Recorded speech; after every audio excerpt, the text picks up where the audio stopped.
Hey guys, tonight, we find ourselves tiptoeing into a moon-drenched vineyard nestled between sleepy Greek hills, where the vines are thick, the air smells like overripe fruit and sweaty sandals, and the night is just beginning to wobble into chaos. You're not exactly dressed for a divine bacchanal, but then again no one here is. A breeze rustles fig leaves, and in the half-light you spot a line of satyrs trying to hang garlands upside down because someone misread the party scroll. You're here for what the locals are calling a small celebration, which in the Dionysian vocabulary means wine barrels dancing nymphs, the possibility of mild property damage, and at least one philosophical rant that ends in someone getting lost in a bush. The theme tonight, earthy indulgence. Translation, dirt grapes and absolutely no boundaries. At the center of it all is a god who doesn't believe in arriving quietly. Dionysus hasn't shown up yet, but the rumors are swirling. He's bringing an entourage. He's upset about a rival vineyard. He's already 2 goblets deep before stepping foot on soil. You're not sure what's true, but what you do know is this: there's a donkey on the premises. And not just any donkey. This one is different. So before you get comfortable, take a moment to like the video and subscribe, but only if you genuinely enjoy what I do here. And hey, I'd love to know what country and time are you listening from right now? Now dim the lights. Maybe turn on a fan for that soft background hum, and let's ease into tonight's journey together. You stand on the periphery, taking it all in. Vines sway under the weight of their own ambition, heavy with grapes, so ripe they've begun fermenting right on the stem. Lanterns flicker with a kind of sleepy urgency. A satyr is trying to stack amphorae into a pyramid, which if you've ever seen hooves in action, you know is an optimistic architectural endeavor. You step closer and spot the vineyard steward's less mythic beings, and more like overworked interns, hauling bundles of herbs, pounding drums, and debating the merits of time in a sacrificial platter. One of them drops a honey cake, which is instantly devoured by what looks like a raccoon, but is, according to local taxonomy, probably a demigod in disguise. Then there's Eugenios. He's a donkey. Technically, he's in the next section, but it's impossible not to notice him now. Standing just past the wine press, chewing something with deliberate slowness, he meets your eyes with a level of unimpressed wisdom usually reserved for retired librarians. His ears flick, but otherwise he doesn't move. You get the feeling he's seen this all before. Probably has opinions. Probably a 5-step plan. But for now he simply stares. And as the last garland is hung badly, and the first wine jug is cracked open prematurely by an impatient satyr with too many teeth, you find yourself drawn deeper into the scene. It's not a loud party yet. It's more of a preamble. The kind where people are still pretending to be sober, still adjusting their tunics, still pretending they know what ambrosial fermentation really means. It's the quiet before the storm, or in this case the gentle slosh before the grape tsunami. And finally, with a puff of perfume and a cloud of ego, Dionysus arrives. Not walking, mind you, more like wafting. He's carried on a makeshift litter constructed from vines cushions and the backs of 2 burly satyrs who are definitely regretting volunteering. His robe sparkles in a way that violates several textile conventions, and his hair looks like he borrowed it from a shampoo ad featuring ocean gods. He lands wobbles and grins. "Begin," he says. Nobody really knows what to begin, so a group of nymphs starts humming. Someone uncorks something. Someone else spills something. You're now holding a fig leaf and a pine cone, and you don't remember why. Historians still argue whether Dionysus's parties followed ritual protocol or just leaned fully into chaos. But this one, it's already teetering, and Eugenios the donkey doesn't seem surprised. He turns away from the press noses and unattended basket of olives and begins chewing again. If you watch carefully, you might notice that he's also nudging a wooden bucket ever so slightly toward a shadowy corner. You blink. He stops, but the impression lingers. Could it be no? Of course not. But maybe. Dionysus stands, or more accurately sways, at the center of the vineyard, clearing his arms outstretched like he's expecting a standing ovation just for showing up. And in this crowd, he's going to get it. The satyrs erupt into hoof-stomping applause, the nymphs twirl like their sandals are enchanted, and someone nearby tries to throw rose petals, only to realize too late that they've grabbed chopped onions from the kitchen pile. You're stuck somewhere between impressed and deeply concerned. Dionysus is glowing. Not metaphorically, he's actually faintly luminous, like he fell into a barrel of bioluminescent squid ink and decided it was a good look. His robes shimmer, his cup is bottomless, and his mood is, how shall we say, generously unstable. 1 minute he's laughing at a grape that looks like his uncle. The next he's demanding that a vine be renamed in his honor. Welcome to the Vineyard Gala of the God of Wine. Now, contrary to popular imagination, Dionysus wasn't always a carefree party boy. Mainstream historical accounts note that he was also a god of rebirth, madness, and oddly enough, theater. Scholars still argue whether his cult rituals were just a safe way to blow off steam or carefully orchestrated spiritual awakenings disguised as conga lines. But tonight, it's 80% conga, 20% extremely loud interpretive dance. You spot a troop of maenads entering the scene, his fiercely loyal female followers known for their ecstatic states and suspiciously powerful forearms. They're already carrying tambourines, flasks, and an energy that suggests they've not only pre-gamed, but possibly pre-summoned lightning. Everyone steps aside. Even Dionysus briefly nods at them like an approving CEO. Meanwhile, our friend Eugenios the donkey remains stationed near the wine press. A lesser beast might have panicked at this level of sensory overload. Not Eugenios. He flicks his tail. He surveys the god.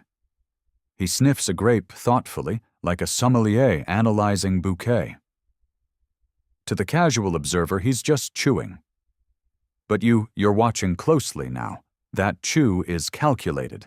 That ear twitch is strategic. Some say Eugenios came from a line of sacred animals once stabled at Delphi. Others think he just wandered in during a barley delivery and never left. But there's a glint in his eye that speaks of higher awareness, or at the very least an extremely robust sense of self-preservation. Now Dionysus is making rounds. He hugs a tree. He blesses a puddle. He dramatically forgives a bird for not singing in his key. And then he spots Eugenios.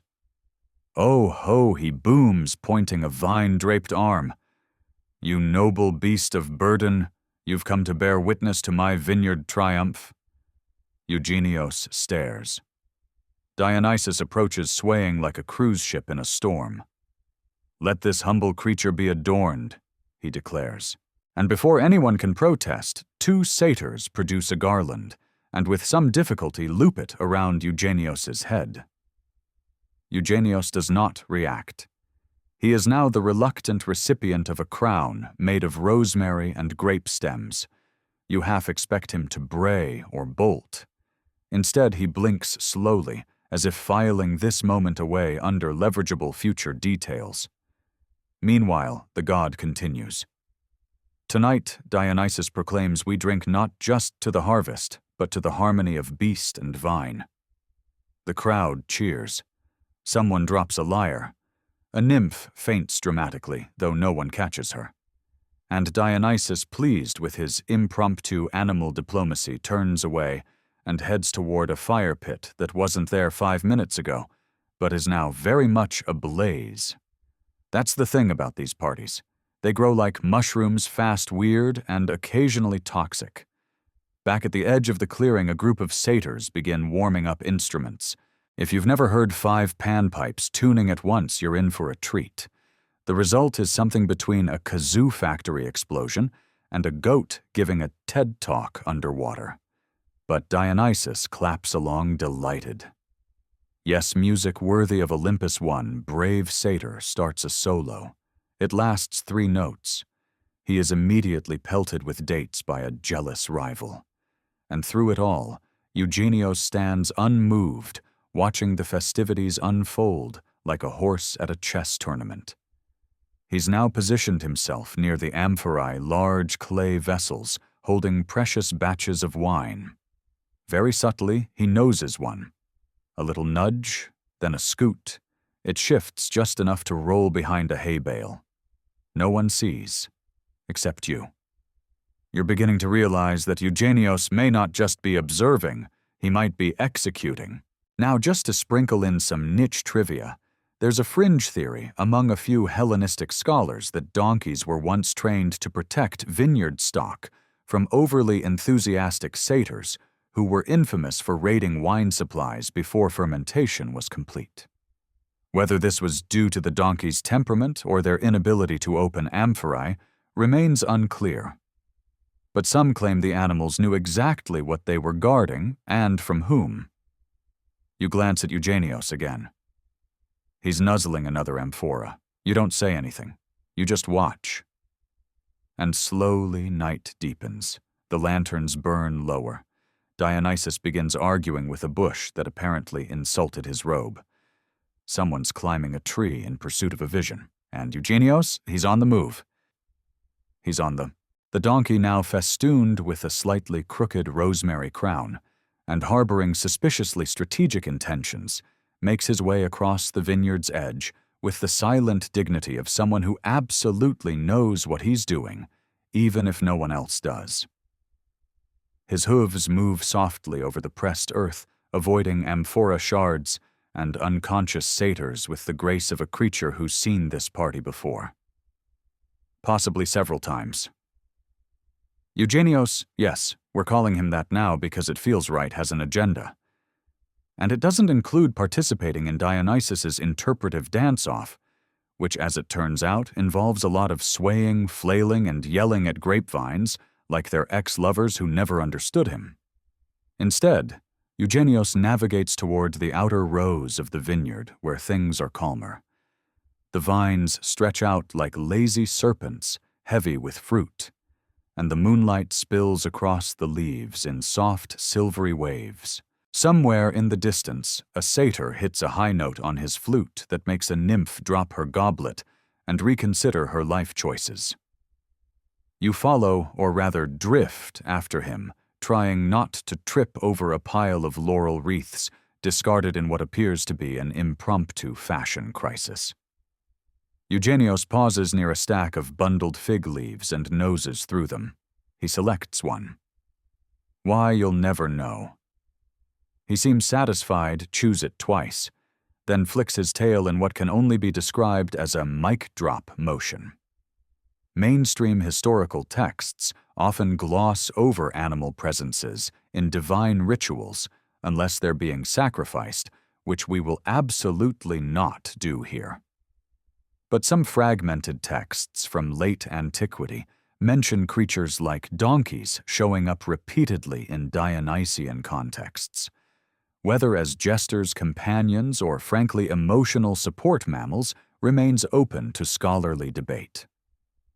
One tablet fragment even refers to the long-eared witness who bore the folly of wine, but not the shame. Interpret that as you wish. Eugenios, in the meantime, has begun what can only be described as a vineyard patrol. He walks between rows. He pauses. He listens. And yes, he sniffs. What is he sniffing for? Well, it could be the faint aroma of a particularly bold vintage stashed nearby. Or it could be the unmistakable scent of incompetence. Either way, he zeroes in on a group of satyrs trying to set up an elaborate wine display, a pyramid of amphorae, arranged in what one might loosely call triangular chaos. They argue over physics. They ignore gravity, Eugenios observes. Then, without warning, he brays. Loudly, sharp and cutting. It's not random. It's a calculated interruption. The satyrs freeze.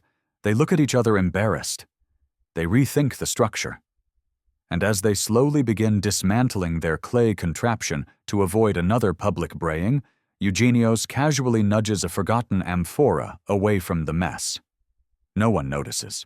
He rolls it 3 feet to the right behind a barrel and deposits it with the smug nonchalance of a wine sommelier hiding the good stuff from weekend amateurs. You begin to understand. He's not just moving wine, he's curating. The rest of the party remains blissfully unaware. Dionysus is now reclining dramatically atop a pile of grape leaves, lamenting the lost art of true fermentation. He clutches a cup in one hand and gestures vaguely at the stars, asking why humanity insists on watering down their own joy. You can't tell if he's serious or if he's quoting from his one-man play, Crushed a Grape's Tragedy. Regardless, the crowd laps it up. They nod, they weep, they offer him raisins in solidarity. Back near the vines, Eugenios has shifted tactics. He moves toward a cluster of nymphs lounging under an olive tree. They're giggling over something, possibly the story of how one of them tricked Apollo into dancing in sandals 2 sizes too small. Eugenios approaches slowly, respectfully. He doesn't barge in like a drunken god. He simply arrives. One nymph looks up. "Oh, hello there, cutie," she coos. Eugenios blinks, then brays, softly. Once, the nymphs melt. Within minutes, he has 3 of them feeding him olives and scratching behind his ears. It's hard to tell whether he's manipulating them or just extremely good at accepting attention. Possibly both. Either way, Eugenios is now central to their circle, positioned perfectly near a cache of preserved fig cakes and what appears to be a small amphora of vintage mulberry wine. He doesn't touch it. Yet. There's still time. Now here's a quirky tidbit for your sleepy brain. In certain lesser-known Greek satirical plays, donkeys were portrayed as judges in mock trials, symbols of silent wisdom in a sea of chaos. They didn't speak, didn't intervene, just stood there completely unimpressed while gods and mortals made fools of themselves. It's theorized that this was the playwright's way of reminding the audience that even a beast of burden can see the truth when no one else will. Back at the party, a satyr tries to juggle grape clusters. It goes poorly. You flinch. Eugenios does not. He watches the whole debacle with the stoic calm of a donkey who's already planned his exit strategy, his contingency plan, and a strongly worded review for Olympus Yelp. The night deepens. A soft breeze carries the scent of crushed mint and wine. Somewhere in the dark, someone starts singing a ballad in the wrong key. A goat begins harmonizing. You are not okay, but also strangely at peace. And Eugenios, crowned in rosemary, flanked by snacks, still hasn't made his final move. But you feel it coming, like a gentle wave of hooves and hubris. The procession begins, as these things often do, without much warning, and even less structure. 1 minute, Dionysus is passionately explaining to a half-empty amphora why pomegranates are underappreciated. The next, he's up on his feet, or being helped to his feet by 2 satyrs, with matching black eyes from a previous vine-related disagreement, and calling for a sacred march through the vineyard. "Let the night carry us forward," he shouts, gesturing with a vine-wrapped staff he may or may not have stolen from a nearby oracle. Let the grapes tremble in reverence, the satyrs cheer. The nymphs spin. A small chorus of woodland creatures joins in, not because they understand what's happening, but because the snacks are flowing freely now. And in the middle of it all is Eugenios, still garlanded, still silent, but no longer stationary. He walks slowly, deliberately, several paces behind Dionysus, who is zigzagging like a ship in turbulent waters. With every step, Eugenios seems to position himself closer to key elements of the night's wine stash. A jug here, a basket of fermented dates there. He doesn't take anything. Not yet. But his orbit is undeniable. You follow this wobbly pilgrimage as it winds its way deeper into the vineyard. The torchlight flickers across the vines, casting eerie shadows that dance like tipsy gods on the leaves. The soil underfoot grows softer, recently watered, and heavy with life. Somewhere in the distance, a goat screams. You try not to think about it. The music, if it can still be called that, picks up pace. Flutes warble. Drums stumble. Someone's using a pine cone as a maraca, and honestly, it's working better than expected. Now, processions in ancient Greece weren't unusual.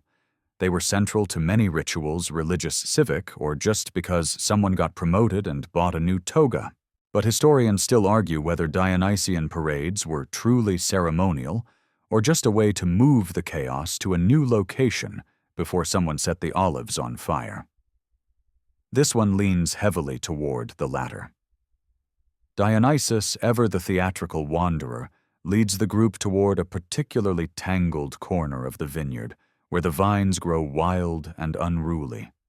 He turns dramatically, robes catching on brambles, and declares, This is the very heart of the earth's nectar." He raises his arms. The crowd applauds, because of course they do. Some are applauding the vineyard. Others are just clapping because their hands touched, and it seemed like the thing to do. But Eugenios doesn't clap. He steps forward, brushing past a tangled vine, and stands beside an unattended cart half-filled with half-labeled amphorae.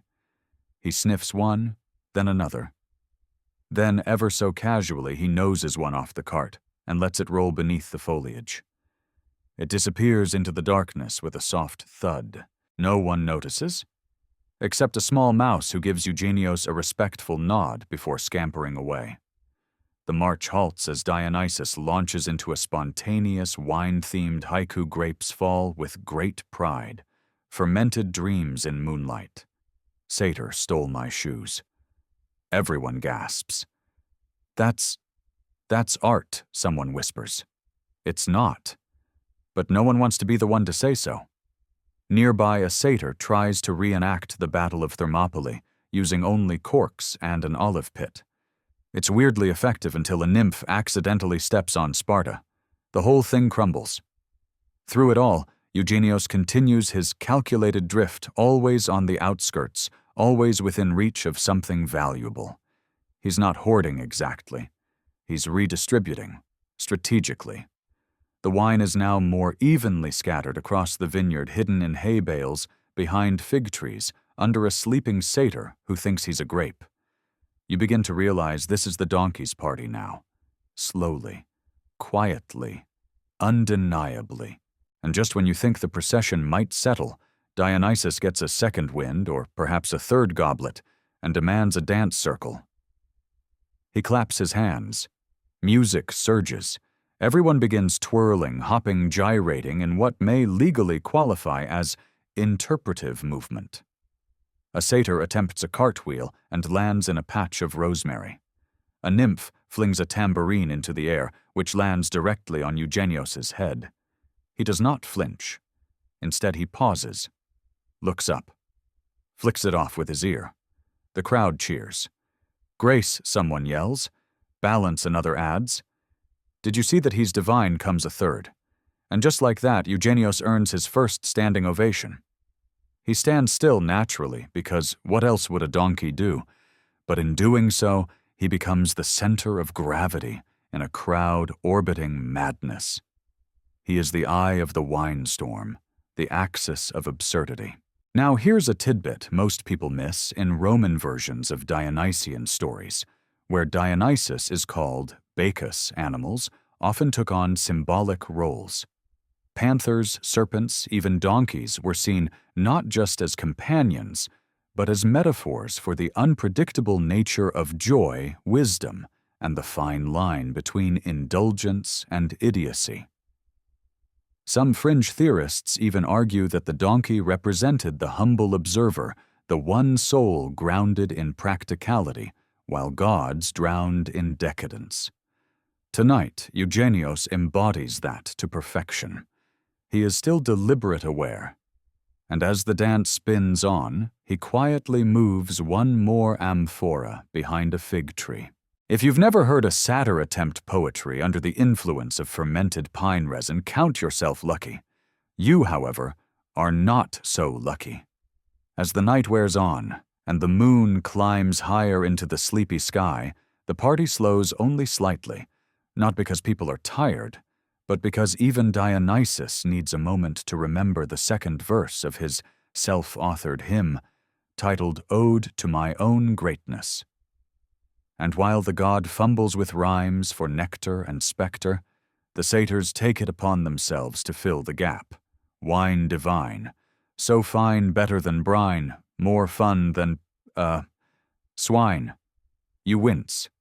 A nymph nearby claps like she means it, which is either very sweet or very tragic. Eugenios, meanwhile, has taken a seat. Yes, a seat. He's lowered himself to the soft earth beside a collapsed hay bale, positioned conveniently near a cluster of semi-abandoned amphorae. It's not a throne, but it'll do. He's nestled in with the confidence of someone who knows he doesn't need to try hard to be the most competent creature at this gathering. From his vantage point, he watches the circle of improvisational poetry unfold. Satyrs howl rhymeless verses about grapeskin and heartbreak. One even attempts a limerick about a tragic olive and its unrequited love for a fig. You don't understand it. No one does. But the crowd eats it up like honey cakes. Historians still argue the scholars will say someday whether Dionysian poetry was meant to elevate the soul or simply test the patience of the gods. Judging by tonight, it's leaning heavily toward the latter. Now not everyone is participating in the poetic mess. A few nymphs are braiding vine leaves into questionable shapes. A trio of satyrs are trying to teach a goat how to play a lyre. Spoiler, it's not going well, and Dionysus himself is now deeply engaged in a debate with a passing moth about whether wine breath counts as divine aura. Through it all, Eugenios rests. But it's the kind of rest that's really reconnaissance. His ears pivot at every sound. His tail swishes with intention. He's waiting for something, an opportunity, a misstep, a moment of peak chaos he can quietly navigate for his own mysterious ends. And then it happens. One of the largest amphorae decorated with crude depictions of satyrs dancing what might be a conga line goes missing. Not shattering. Not spilled. Just missing. Dionysus notices first, which is shocking in and of itself. "Where is my ambrosia of the west wind?" he bellows, eyes wide, robe slipping off one shoulder in melodramatic dismay. That vintage took 3 lunar eclipses to perfect panic erupts. Everyone begins searching. Except Eugenios. He remains seated, chewing thoughtfully on a grapevine, watching the chaos bloom like a lazy firework. You glance to the left and spot the missing amphora, half buried in straw behind the trough, cleverly camouflaged with a curtain of fig leaves. Only the faint glimmer of painted satyr knees gives it away. Eugenios is guarding it, or hoarding it, or maybe both. You almost laugh, but you don't want to draw attention, because now the mood is shifting. The nymphs are panicking. The satyrs are blaming each other. One satyr accuses a nearby squirrel of grand larceny. The squirrel runs. It's unclear whether that's guilt or just common squirrel behavior. Dionysus falls to his knees. "Have I displeased the grapes?" he wails to the sky. "Is this punishment for mixing red and white in the same jug?" A maenad throws herself onto the ground beside him. "We told you not to make rosé," she cries. And amid the frenzy, Eugenios blinks. He stands up, stretches, saunters. To the casual observer, it looks like he's just wandering. But you see it, the direction, the slight detour, the perfect positioning. He moves through the vineyard like a chess piece, 3 moves ahead. With each step, he brushes against a vine, nudges a branch, knocks a fig loose, just so. and just as a group of satyrs lunge toward a likely hiding spot, Eugenios brays. Loud, commanding, almost regal. Everyone stops. They look. And there, emerging from behind the hay bale, one of the smaller amphorae rolls into view, as if summoned. It's not the missing one. But it looks close enough. Someone gasps. He found it. He's a sacred beast, another yells. A third collapses, overwhelmed with spiritual revelation or just really bad wine. Eugenios lowers his head modestly, pretending it's no big deal. But you see his tail flick in what might be smugness. The crowd rushes to him. Dionysus, still sniffling, places a fresh wreath on the donkey's head, this one made of time and questionable glory. "You noble beast," he whispers, "are the guardian of the vineyard's soul." Eugenios does not object, because the real amphora is still safely hidden. And the donkey, he just earned their trust. So now the donkey is a hero. Not officially, of course. There are no plaques, no medals, and certainly no statue unveilings, though a satyr is already sketching something in the dirt. But make no mistake, Eugenios, with his slow blinks and expertly timed brays, has achieved something most gods and mortals rarely manage in one night. He's convinced a group of inebriated mythological beings that he's the wisest among them. And perhaps he is. The amphora he found has been paraded around the vineyard with all the solemnity of a sacred relic. Dionysus christens it the spirit of the grove, and a dozen followers line up to whisper their wishes into it, as if it's a divine wine genie, rather than a jug previously used to store pickled pears. No one questions the swap, except you. And maybe the mouse. Now that Eugenios has their trust, he starts to shape the evening subtly. When a satyr proposes turning the fig grove into a wrestling ring, Eugenios steps between them, and the tree's head lowered, as if to say, "You shall not suplex among the sacred fruit." The proposal dies quietly. When two nymphs begin arguing over who gave the better wine toast, Eugenios nuzzles one and flicks a leaf onto the other's lap like a gentle distraction. Argument forgotten. Peace, however, awkward, restored.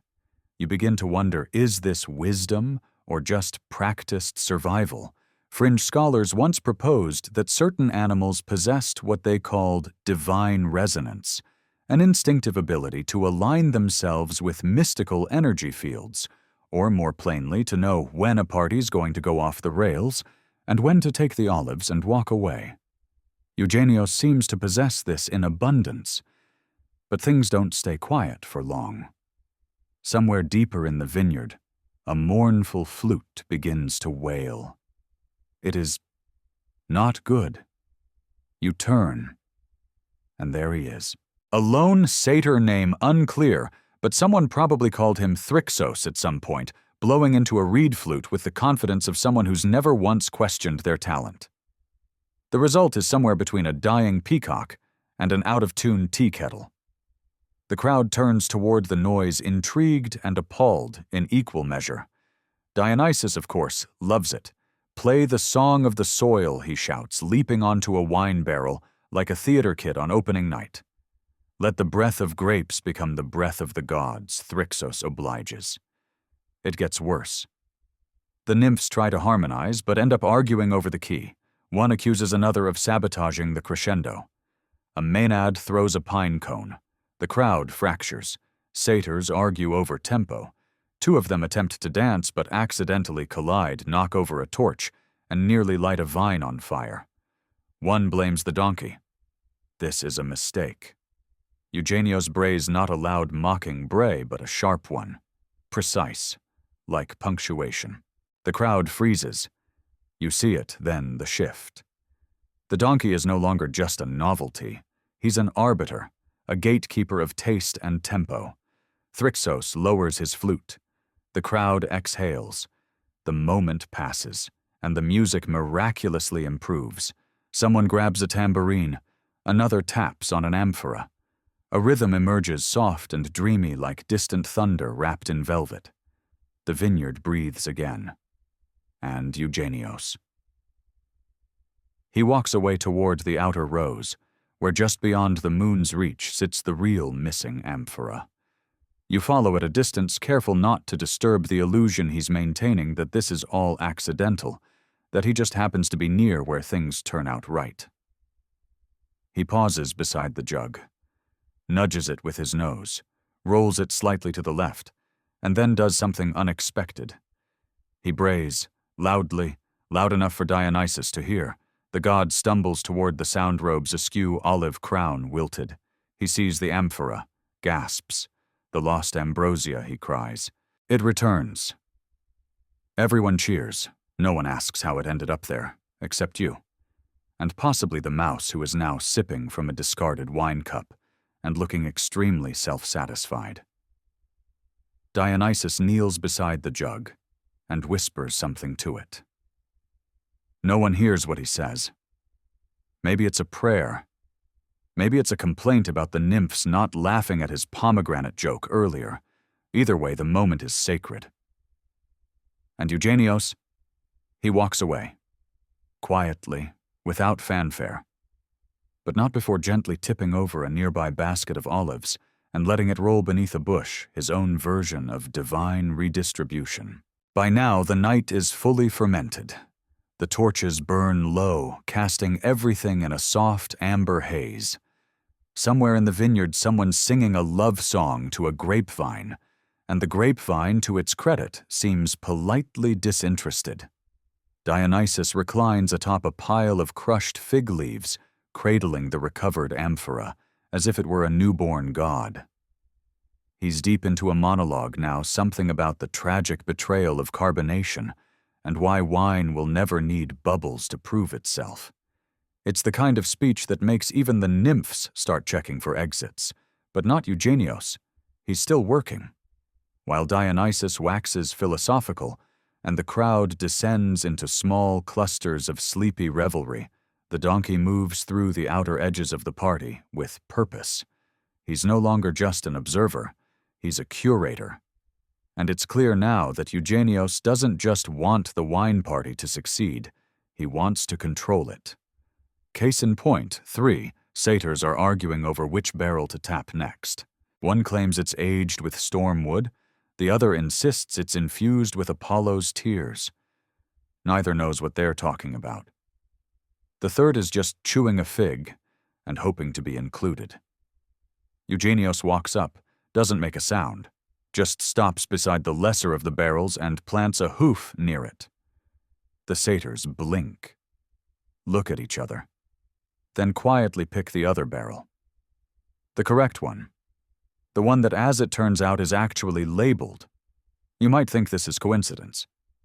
But then you notice Eugenios moving again, this time toward a half-collapsed pergola, where a sleepy satyr is attempting to organize cups by volume, but keeps forgetting which hand he's holding them in. The donkey noses the smallest cup toward the largest amphora. This has the unintended but not unwelcome effect of rationing the wine for the remaining partygoers, which is important because a fourth satyr is now attempting to somersault while holding a flaming torch. Dionysus claps. You sigh. There's a saying in some of the lesser-read mystery texts from the Dionysian cults: the god inspires madness, but the beast ensures survival. Historians still argue whether this was literal or just a poetic nod to the role of livestock in keeping ceremonies grounded, especially when certain celebrants tried to toast by setting things on fire.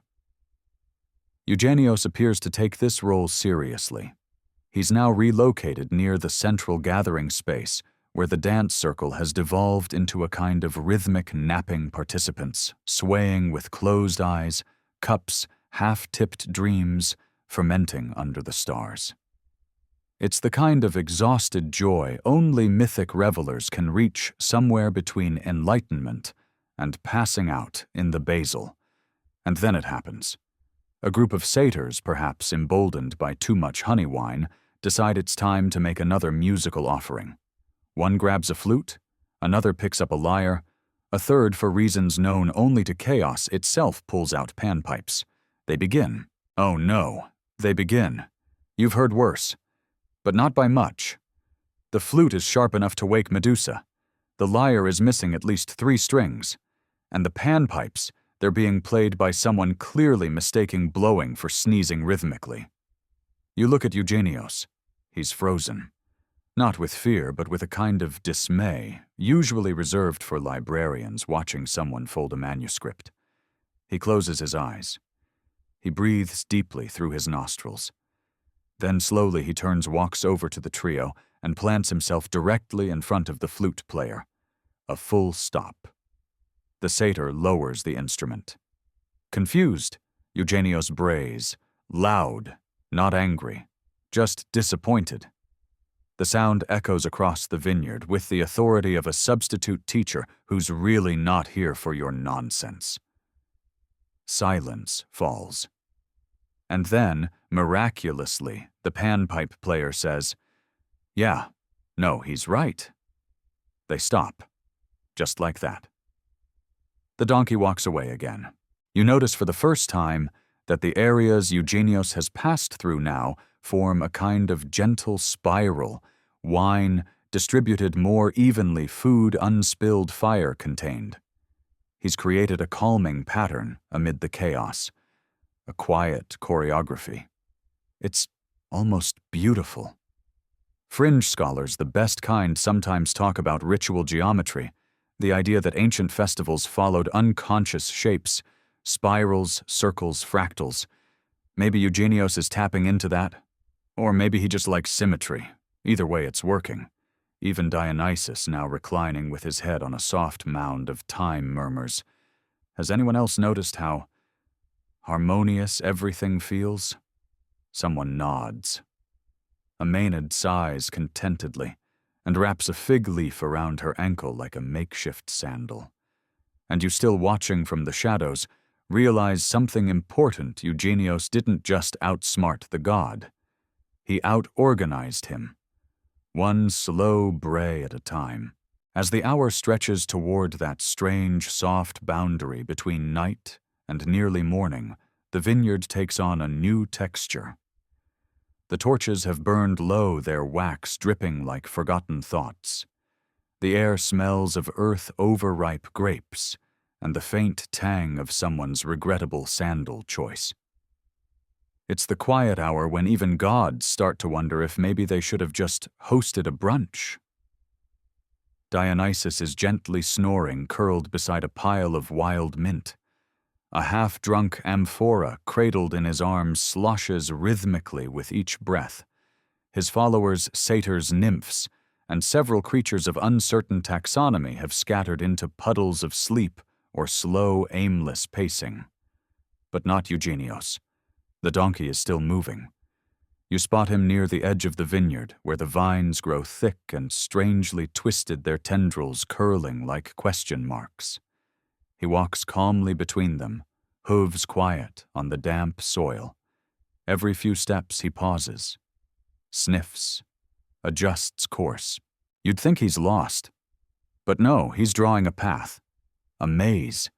You follow his trail with your eyes tracing where he's stepped, where he's nudged amphorae, where fig branches have been subtly shifted to hide or reveal. It's not random. Nothing he's done tonight has been random. This vineyard has become a living puzzle. And Eugenios? He's the only one who can walk it without getting tangled in its logic. Back by the fire pit, which now resembles a sleepy crater of coals and snoring nymphs, a groggy satyr stirs. He looks around, blearily rubs his eyes with one hoof, and mumbles, "Where's the wine?" Everyone else shrugs. They're too tired to help, but not Eugenios. He steps out from the shadows. Pauses. Then, ever so casually, he begins to walk. The satyr blinks. "Wait, are you?" Showing me, Eugenios does not respond. He just walks. The satyr follows. And thus begins the first journey through the maze of the vine. This isn't a real maze, mind you, not one with walls and minotaurs and theme music. It's more of a logic puzzle disguised as landscaping. But As the satyr follows the donkey through twists and turns past artfully tilted amphorae and half-eaten baskets of herbs, he begins to realize something. Every step feels right. Each curve reveals a new vista, a patch of lavender here, a glimmering puddle reflecting starlight there. The vineyard is alive, awake, singing a song only donkeys seem to know the tune to. There's an old myth largely ignored, because it appears only on a cracked vase fragment in the corner of a minor museum that speaks of the garden that bent to the beast. Historians still argue whether this was metaphorical or if just maybe someone once saw what you're seeing now. Eugenios turns one final corner and stops. The satyr gasps. Before him a small grove, perfectly circular, lit by moonlight, filled with untouched amphorae, arranged like an altar. Not just wine, the good stuff, the stuff they thought was long gone or long spilled. "How did you," the satyr begins, "Eugenios just choose a leaf?" "Because of course he does." The satyr, overwhelmed, kneels. Not dramatically, just softly, like someone finally understanding something too large for words. From the distance, you see it all, this slow, sleepy miracle. The donkey who mapped the maze, the follower who found clarity, the wine that found peace. But the vineyard isn't done shifting. Back near the party's center, other guests begin to wander. Some are drawn toward the maze by scent. Others follow soft footprints. A few follow Eugenios directly, as if he's become an oracle with hooves. And in a way he has. The vines seem to lean aside for him. Fig trees bend a little more than usual. Even the moon seems to track his movement with an amused gleam. You wonder if Dionysus notices. He does just a little. Still half asleep, he opens one eye, sees the slow procession toward the back of the vineyard and mumbles, "The donkey knows," then promptly falls asleep in his own sandal. It's peaceful now. No more bad flute solos, no more shouting about fermentation. Just the soft rustle of leaves and the rhythmic clop of hooves weaving through a maze no one else could build. Eugenios isn't flaunting his intelligence. He's using it. Wisely, quietly, sleepily. The procession has slowed into a kind of trance. Eugenios leads with a calm so absolute it borders on hypnotic. The satyrs, usually vibrating with chaotic energy and off-key musical ambitions, now follow in reverent silence. A few nymphs, eyes heavy with wine, and wonder trail behind, cradling fig leaves like sacred scrolls. You fall into step not because anyone tells you to, but because everything in this vineyard now seems to move by donkey decree. It's quiet enough to hear the amphorae breathe. No, not literally. That would be alarming. But there's a hush, a stillness that descends with the slow realization that the donkey isn't just a guest at this party. He's become the spiritual center of it, not with thunderbolts or divine declarations, but with methodical hoof steps and a gaze that could probably get elected to city council if given the chance. The procession winds toward a part of the vineyard rarely visited, a shallow grove, hemmed by pomegranate trees, their fruit hanging like sleepy lanterns. The moonlight here feels thicker, pooled, rather than spilled, casting the entire scene in dreamlike silver. It's here that Eugenios pauses and sits. Yes, sits. He folds himself down beside a small, flat stone and curls his legs beneath him, the way a cat might pretend not to be paying attention while secretly monitoring a chess game. The others gather around without question. A satyr collapses in the grass. A nymph leans against a tree and starts braiding grapevines into her hair, humming some tune lost to time. There is at last a shared understanding. The party is no longer about Dionysus. It's about this moment, this creature, this sanctuary that somehow emerged from revelry and ridiculousness. Now, for some light historical spice, a few dusty scrolls from the 3rd century BCE hint at Dionysian rites, where animals were seen not as symbols, but as guides, particularly donkeys. One fragment describes the beast who bore the burden of knowing, while the god bore the burden of forgetting. Scholars still argue whether that was meant to be poetic or passive-aggressive. Meanwhile, Dionysus stirs from his time nest, hair full of leaves, one sandal missing. He stands, wobbles, peers into the darkness, and blinks. Because what he sees now is not a chaotic wine party. It's a softly breathing circle of his followers, hushed and serene, gathered around a donkey like children at story time. He sniffs. Have I missed something? You think about saying something, but really what could you say? Instead, Dionysus slowly shuffles over. He squints at Eugenios. Are you holding court without me?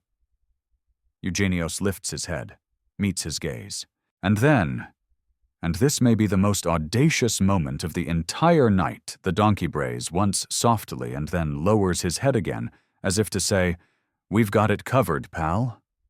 Dionysus stands there for a long moment. Then he shrugs. Fair enough. And plops down beside a satyr stealing an olive from their pouch like nothing ever happened. From there, a strange and sleepy order unfolds.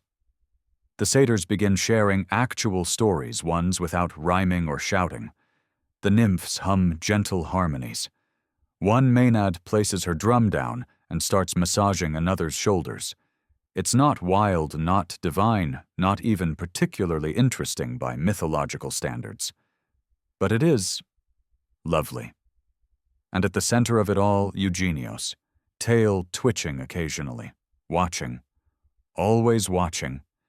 If you didn't know better, you'd swear the vines leaned in closer around the circle not to trap them, but to listen. There's a sacredness here now, not imposed by divine decree, but grown slowly from absurdity, one olive at a time. And you think back, remember the earlier hours, the noise, the flute solos, the lost amphora, the thunderous declarations of fermented greatness, all that has dissolved into the warm silence that only comes from shared understanding. This is no longer a party. It's a gathering. And Eugenios is no longer a donkey. Well, okay. He is still technically a donkey, but he's also something else now. A keeper of balance, a quiet orchestrator of peace, or as one very sleepy satyr whispers, the wine whisperer. You hear a faint snort from Eugenios, but he does not object. From the shadows of the pomegranate grove, where candle-sized fruits dangle like sleepy ideas, Eugenios begins to plot. Not with malice, not with mischief, just with focus. Now that he's earned their trust, their admiration, even it's time to execute what can only be described as the slowest, gentlest coup in mythological history. It starts with a shuffle, a slow, calculated movement from one side of the grove to the other.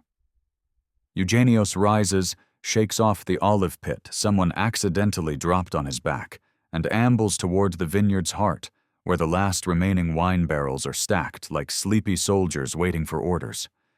He doesn't rush. He doesn't need to.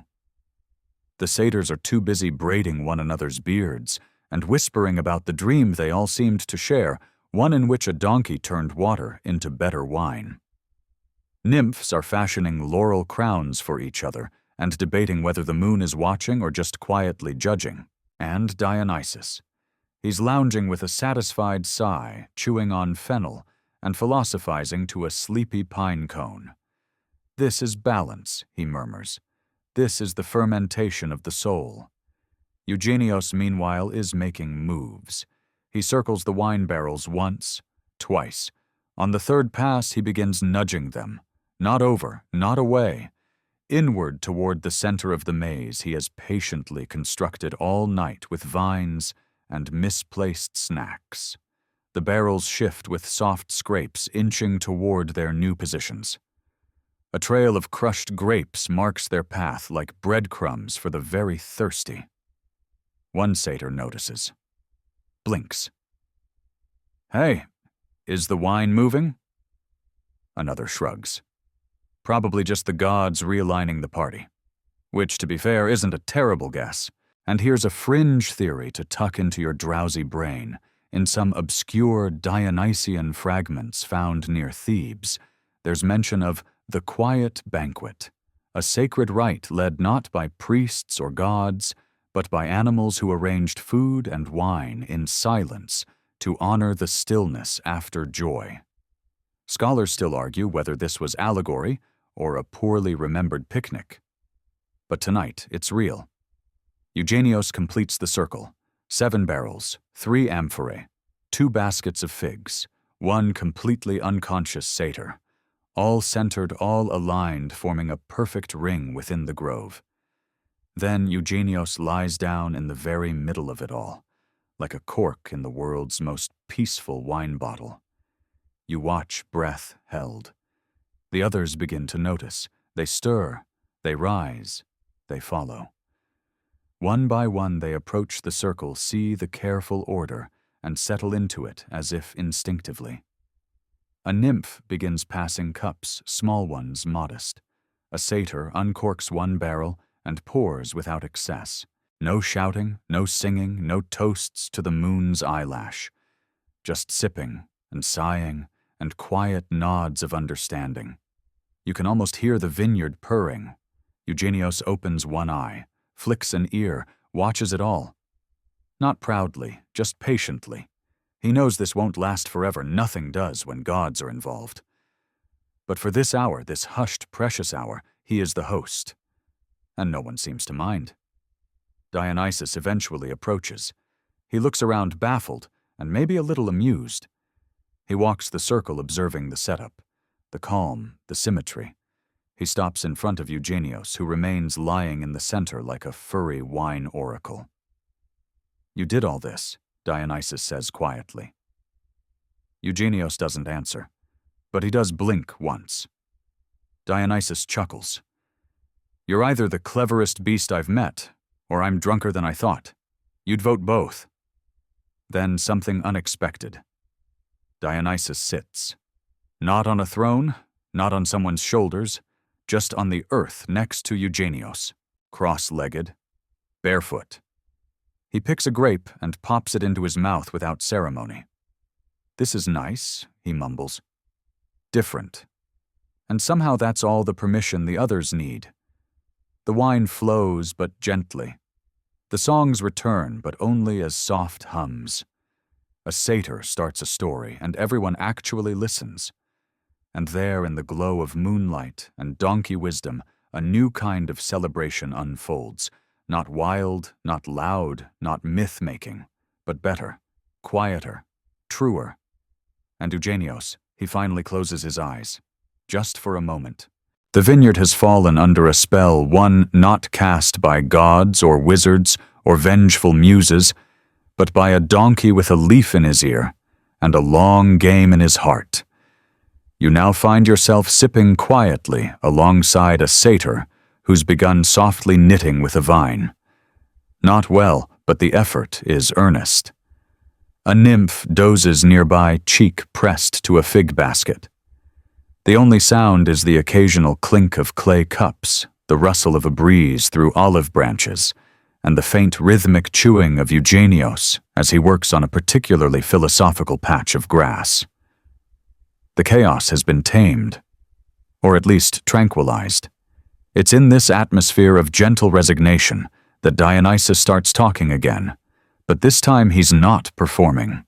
No booming declarations, no improvised rhyming, just a soft murmur like a wine-drunk professor unraveling thoughts to the night itself.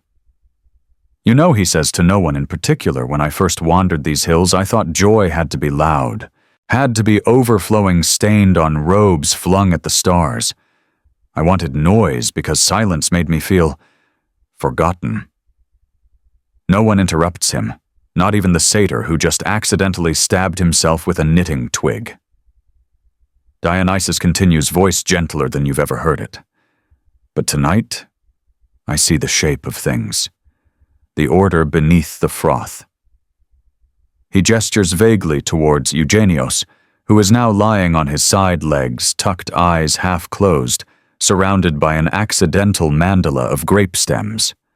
That beast the god sighs has out-partied me. No one laughs. Not because it isn't funny, but because it's too true. Now here's a niche historical angle for your sleepy amusement. In certain Orphic interpretations of Dionysus the god is said to oscillate between wild frenzy and quiet reflection, like a pendulum of divine excess.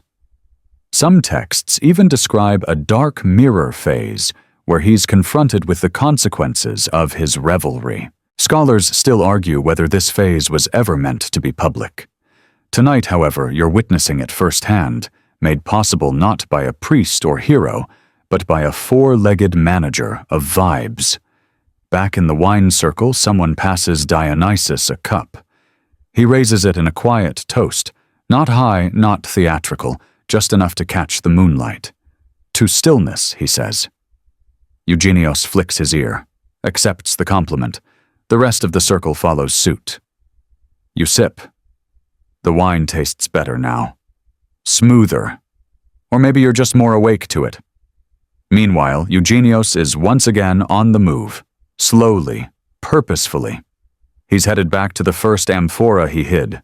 Remember that one rolled behind a hay bale in the early chaos? It's still there, untouched, perfectly preserved. He noses it forward just a little, then stops. Not to serve it, but to sit beside it, guarding it, perhaps, or saving it for morning. That's the thing about Eugenios. He never takes more than he needs, never moves faster than the moment allows. Some might call that laziness. But you, having seen what he's orchestrated, might call it mastery. And there's something quietly profound about it, while everyone else wanted more wine, more noise, more attention.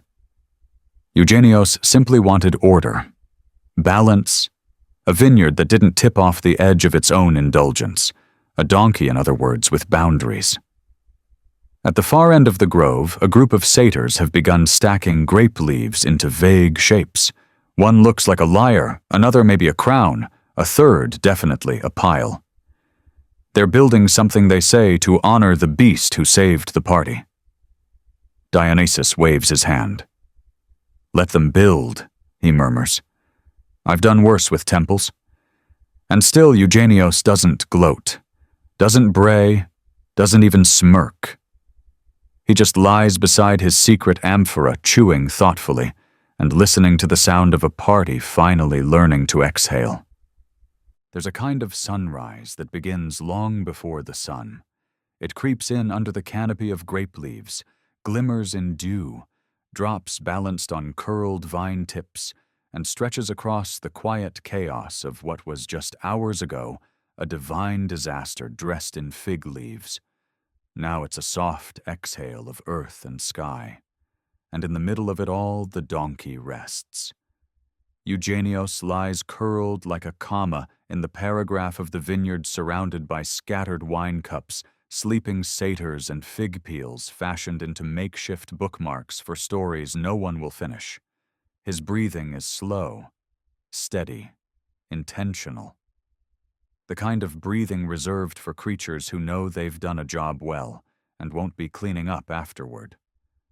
Somewhere to your right, Dionysus stirs. Not in his usual dramatic fashion, no flourishes, no poetic groaning. Just a long stretch and a quiet grunt, followed by a curious glance at the rows of neatly stored amphorae and organized grape bundles. He sits up slowly, pats the ground beside him, and mutters, "Did I dream? A donkey revolution." You consider responding. But it seems better to let him wonder. Elsewhere, the satyrs wake in pairs and trios, rubbing eyes and inspecting one another for new tattoos or unexpected olive wreaths. One nymph wakes up with a string of grape stems in her hair and no recollection of why she was counting them. Another finds herself spooning a particularly cuddly shrub. But none of them panic, because the mood has changed. The frenzied urgency of earlier has been replaced with calm. There's no rush to relight the torches or resume the panpipes. Instead, there's the soft padding of bare feet on damp grass, the rustle of someone gathering figs for breakfast, and the distant, barely there hum of what could be the wind, or maybe just the vineyard sighing in relief. And yet even in this moment of softness, Eugenios rises. Slowly, of course, carefully, like a monarch checking on his kingdom after a well-earned nap. He makes one final round. Hoof by hoof, he returns to each amphora he moved during the night. He inspects them with the solemnity of a librarian reshelving books after a wild literary rave. A nudge here, a sniff there. He realigns a tilted basket, pushes a half-rolled wine jug back into the shade, and pulls a vine leaf over a dozing satyr like a makeshift blanket. He does all this with no fanfare. But you see it. And so do others. A few of the maenads still wrapped in the blissful fog of late-night stargazing begin to whisper. That donkey. Is he choosing who gets which wine? Is this curation? You smile? Because yes, that's exactly what it is. It's slow-motion logistics delivered by a four-legged genius whose only tools are patience, persistence, and a face you can't quite take seriously. And just when you think the party might fizzle into memory, Dionysus rises again. This time properly, robe adjusted. Grapevine crown slightly askew but worn with renewed humility. He walks toward Eugenios, who is currently examining a pile of fermented pears like a food critic with an existential crisis. They face each other. There's a long pause. Then Dionysus speaks. I have hosted parties across the Isles. I have seen revelry shake the earth and heard toasts echo across dimensions. But never have I been upstaged by an ungulate. Eugenios blinks, then scratches an ear with his back leg. Dionysus exhales. And yet he adds with a smile, I'm not even mad. That was impressive. Around them, a few satyrs applaud softly. A nymph drops a grape in tribute. One woodland creature, probably a sentient pine cone, starts a slow clap before being gently silenced. Dionysus steps forward, places one hand on Eugenios's head. I hereby name you, he says solemnly, first steward of the Vineyard of Clarity. The donkey does not object. Because of course he doesn't. He's already walked away, headed back to his shady fig tree perch, where he settles once again in a patch of morning light. There's a leaf stuck to his ear. He doesn't care. His work here is done.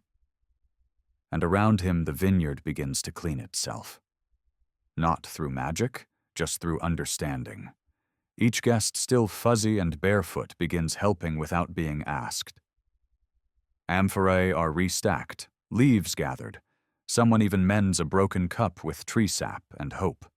No one directs them, except, maybe, a glance now and then at the donkey beneath the tree. And so the vineyard breathes again. Lighter, wiser, and unmistakably better organized.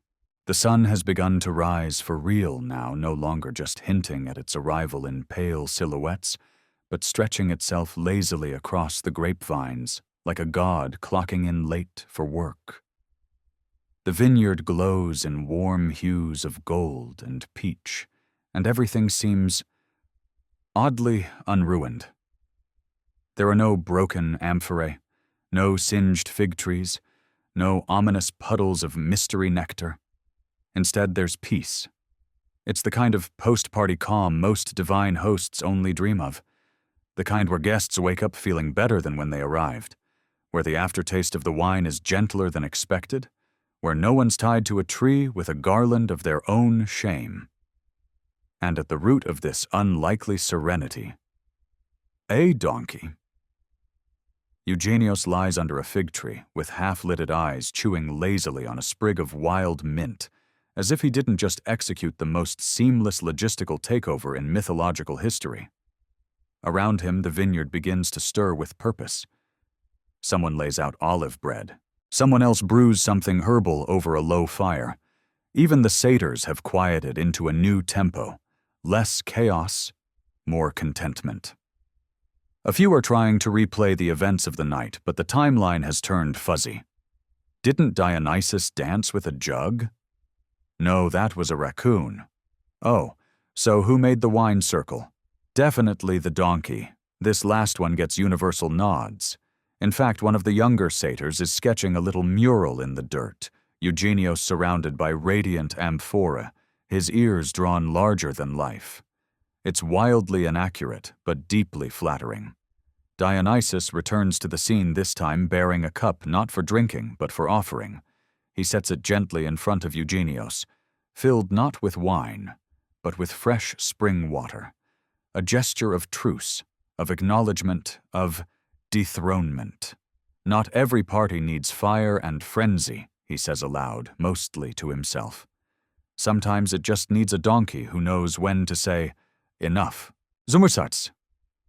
And that might be the most mature thing Dionysus has said in at least 3 centuries. Now for a touch of historical flavor. In some neglected corners of Dionysian literature, there's mention of the counterweight, a concept, or being introduced at just the right moment in a ritual to prevent it from tipping too far into madness.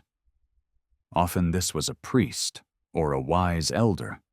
But one curious record describes a long-eared companion of calm demeanor who slowed the wine and steadied the breath. Scholars still argue whether this was symbolic or just very literal. Back in the grove, a kind of ceremony begins. Not a big one. No thunderclaps or lyre solos. Just a slow, communal gesture. The wine circle becomes a breakfast ring. A shared meal forms naturally around it. No one's in charge. No one's making a speech.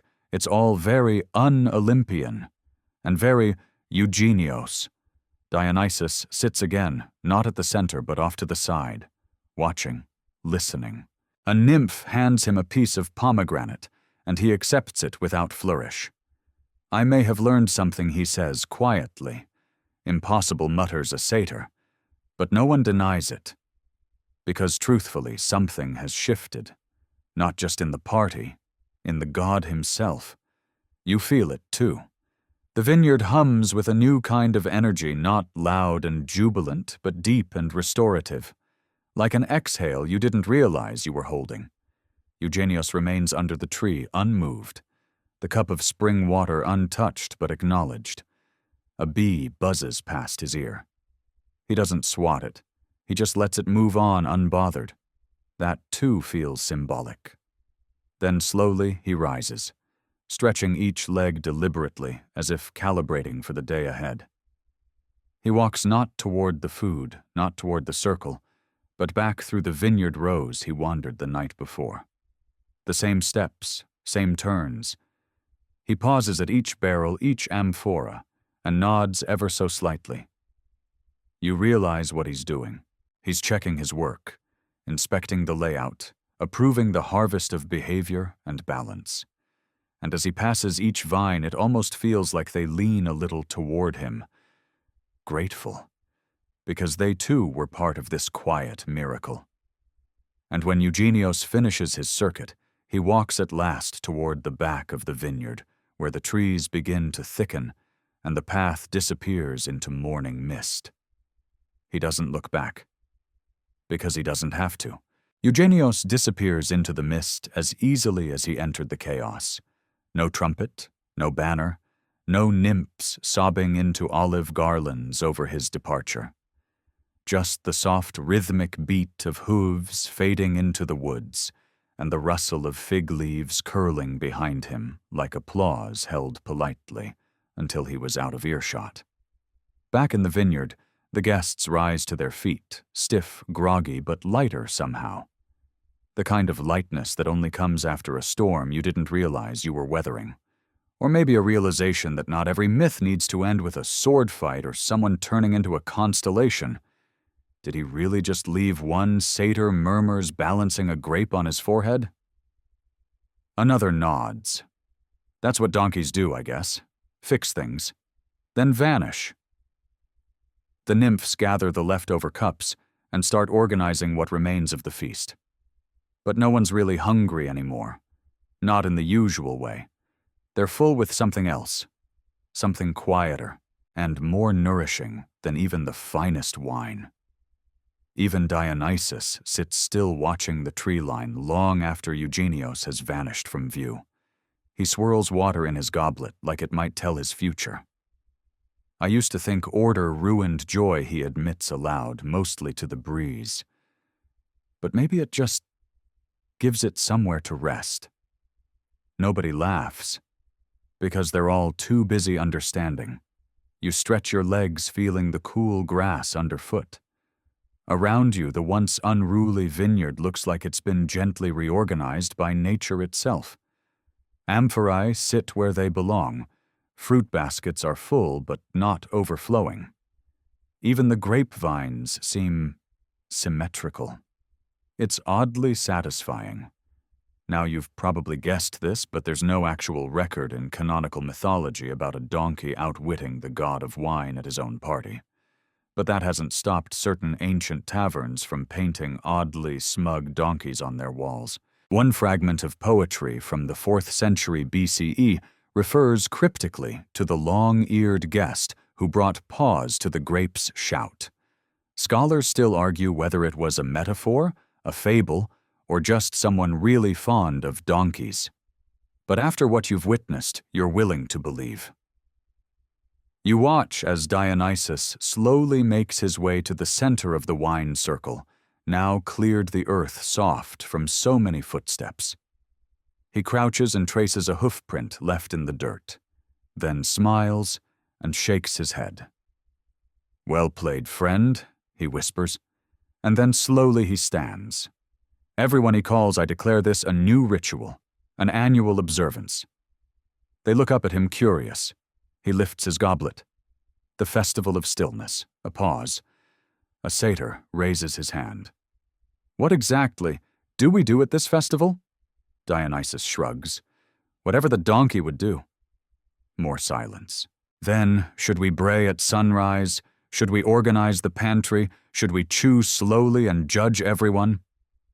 Dionysus laughs. "Yes, to all of it, especially that last one."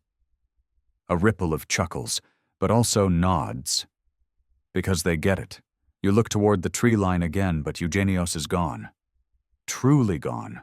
Probably already munching in another vineyard or sleeping beneath an olive tree somewhere dreaming of his next logistical takeover. And honestly, the gods should be nervous, because chaos can be loud. But Clarity walks on 4 legs, wears rosemary like a crown, and doesn't wait around to be thanked. The nymphs start humming again, not the frantic, flute-battered songs of earlier, but something soft and grounded. The kind of melody that holds the morning together. A musical thank you carried on fig-scented air. One satyr starts sketching the party in the dust, Eugenios in the center surrounded by amphorae vines, and satyrs falling asleep upright. It's not historically accurate, but it's perfect. You linger a while longer savoring the afterglow of a celebration that shouldn't have worked, but somehow did. A vineyard saved not by divine power, but by divine patience. And as the sun fully crests the hills and light spills across the scene, you realize this too is myth.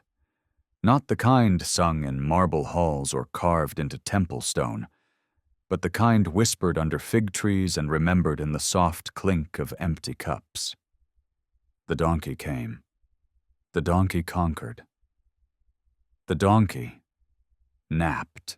By the time the sun climbs high enough to warm the tops of the tallest olive trees, the vineyard has returned to something resembling normalcy, if your definition of normal includes a group of mythological beings now dedicated to running the world's most emotionally balanced brunch club. The amphorae are back in storage, carefully stacked with fig leaves cushioning their bases. The satyrs are sweeping, mind you, with twigs bound by vine, singing little clean-up ditties of questionable rhyme and undeniable heart. A nymph is even handing out post-festival reflections leaflets written on large grape leaves. One of them reads, Lesson 1. Don't underestimate someone just because they bray. Lesson 2. A good party ends. A great party leaves you wiser.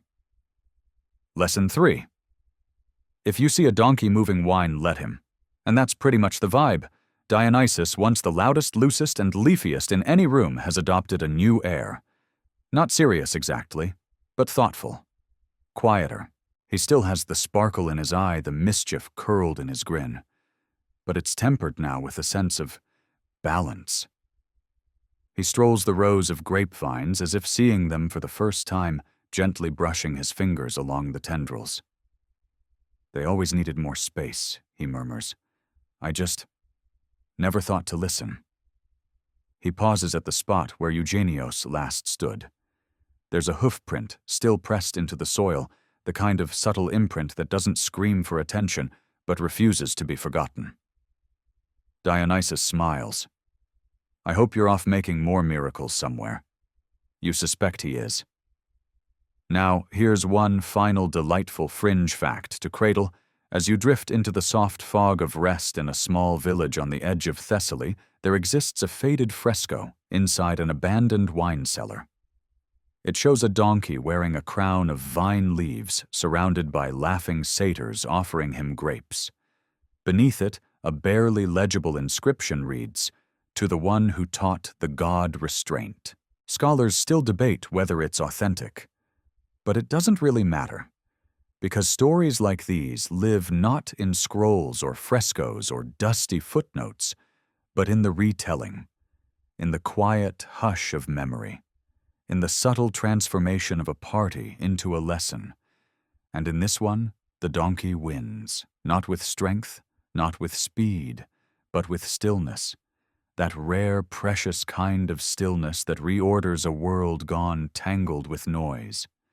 As the last cups are washed and the final wreaths packed away, the guests of the vineyard party look around one last time. There's a shared nod. A quiet pact. They won't speak of everything they saw. Some of it would sound too ridiculous, too impossible. But they will remember the feeling, the stillness, the clarity. And somewhere far beyond the vines and the hills, Eugenios ambles into a new sunrise tale, swishing ears perked, one olive in his cheek, like a tiny souvenir of victory. He's not looking for more praise. He's looking for the next vineyard that needs a little help. And perhaps another god who's about to get quietly upstaged. And now, dear listener, the vineyard dims again.